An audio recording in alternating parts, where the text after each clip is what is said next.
E a própria medicina, né?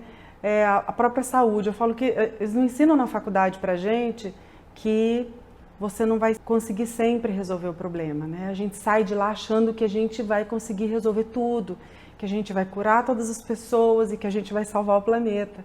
E de repente o dia a dia vai demonstrando que a gente não tem tanto poder assim, né?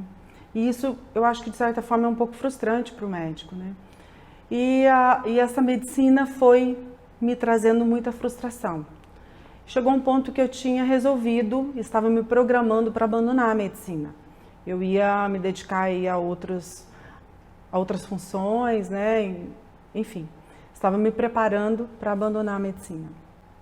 Perto deste momento, a minha mãe começou a ficar doente, começou a ficar muito ruim, e levamos no médico, levamos em outro, e ninguém descobriu o que a minha mãe tinha. E minha mãe fazia transfusões e transfusões e transfusões, múltiplas transfusões de sangue. Chegou um ponto que nenhum sangue mais era compatível com o dela, e a gente teve que vir às pressas com ela para São Paulo. Eu cheguei no Sírio-Libanês, levei ela no maior especialista do Brasil na época, em hematologia. E aí lá nós descobrimos que minha mãe tinha um linfoma de Hodgkin. A partir daí começou toda a história, quem já viveu isso, ou os médicos aí lidam com isso aí na sua rotina, mas é diferente do lado de cá. E nós começamos aí todo o tratamento da minha mãe, e graças a Deus minha mãe conseguiu resolver essa doença, conseguiu se curar.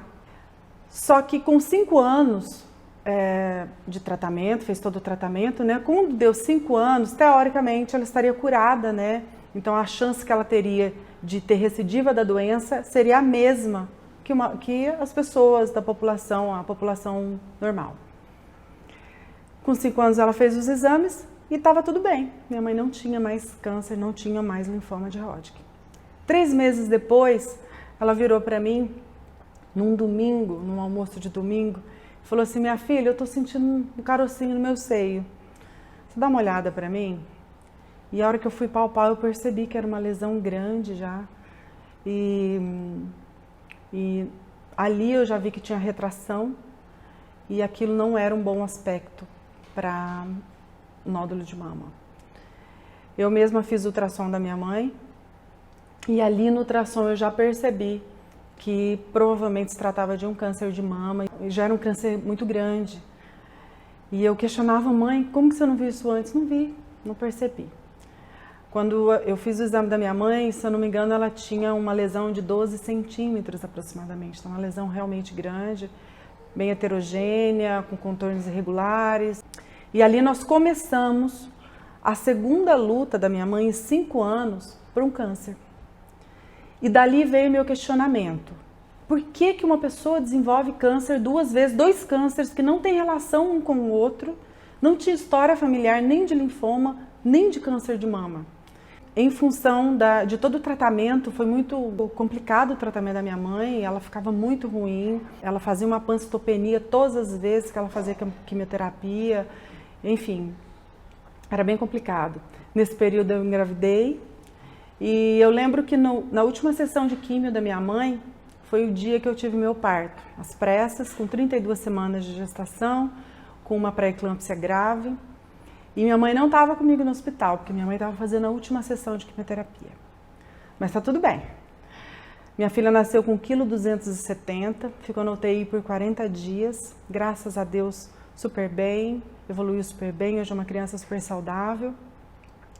Mas a minha mãe, eu perdi minha mãe naquele dia de estar do meu lado. Então é um momento que você não sabe se você vai sair dali viva, ou se sua filha vai sair dali viva, ou se vai as duas. Eu não sabia se eu ia deixar minha outra filha órfã, e o que eu mais queria ali era minha mãe do meu lado. E eu perdi minha mãe para o câncer naquele dia. Minha mãe estava em quimioterapia. Graças a Deus, minha mãe mais uma vez superou esse câncer, com todas as sequelas. Ele deixou muitas sequelas na minha mãe. Ele deixou uma cardiopatia grave, e deixou uma dúvida muito grande. Que medicina é essa? Que eu não consigo entender o porquê uma pessoa começa a desenvolver um câncer atrás do outro, uma doença atrás do outro, porque não foram só essas, tá? Essas foram as mais graves. Teve outras pequenas aí no meio do caminho. E então eu comecei a buscar entender melhor o corpo humano, entender melhor a fisiologia e por que que a minha mãe tinha desenvolvido 2 cânceres seguidos, totalmente diferentes um do outro. E aí eu conheci as terapias endovenosas, que foram uma alternativa de tratamento, porque minha mãe tinha muita dificuldade de ficar tomando os suplementos, eram muitos suplementos, né? Eu lembro que uma vez eu levei ela, né, foi uma das médicas que me despertou para essa soroterapia, ela passou uma receita para minha mãe e se a gente fosse fazer tudo de uma vez, dava mais de 30 cápsulas por dia. Então era inviável ela tomar aquilo, a gente foi fazendo por partes, por ciclos. E ali eu comecei a buscar alternativas para suplementar ela, porque eu precisava colocar minerais, vitaminas, aminoácidos dentro do corpo da minha mãe para que ela tivesse uma imunidade adequada para que novos cânceres não aparecessem ou novas doenças não aparecessem na vida dela. E aí eu descobri esse mundo novo, né?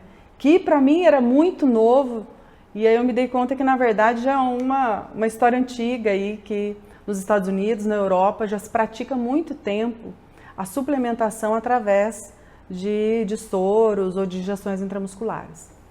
E eu não tive dúvida, a primeira vez que eu escutei falar disso, eu já fui lá, já comprei os suplementos e já comecei a experimentar em mim. Já comecei a experimentar na minha mãe, já comecei a experimentar na minha família. E aí a gente já começou a observar os resultados e eu falei, uau, isso funciona. E quando a gente começa a ver novas alternativas de tratamento, você começa a entender muito melhor do seu paciente. Eu sempre digo que a gente vê, às vezes, um paciente como aquele paciente que tem uma enxaqueca há 30 anos. E muitas vezes não é uma medicação, um analgésico que vai resolver, mas é o equilíbrio do corpo daquele paciente.